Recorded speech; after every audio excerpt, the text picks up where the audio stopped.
Po gjinderu. Sigur është e këshirë qabër, televizor, duke e këshirë, për një herë e shef vetin duke bo tavaf mrena. Kjo është një... Edhe në vetë dije, masa, i thot vetin e posh mrena. A ka kjo diçka simptome smujës?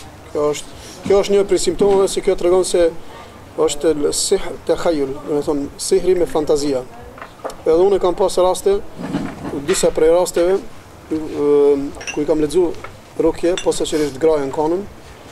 Edhe një rast i lexova e kishte para vetin një pasqyrë. Tha hike pasqyrën, tha se më pengon shumë. E kuptova se në këtë rast e sheh vetin aty në pasqyrë. Dhe afrova pasqyrën, tha nuk e shoh vetin tha në pasqyrë. Tha shoh tjetër figurë, tha. Thash dorën, thash, tha shoh një dorë, tha, një gruas plak. Çfarë është ndikimi i sihrit dhe i gjinëve? Edhe kjo automatikisht, sa i personi i cili e sheh vetin, për shembull, edhe duke shiqu qabën, e sheh vetin duke bë tavaf, dije se është prezent. Në shumë e rasteve ka mundësi për shembull mukonën sihr ka mundësi mukon edhe gjin. Se gjini ka mundësi mukon edhe musliman, i cili e paramendon të bëhet tavaf.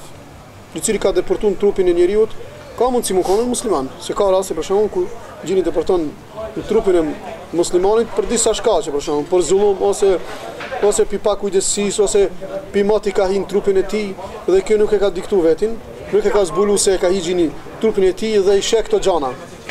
I sheh për shembull këto gjana, këto fantazia i sheh, për shembull duke bërë tavaf për shembull ose diçka tjetër. Kjo tregon se i ka një piktinve, domethënë, ose sihr ose gjin. Jo tjetër më shumë.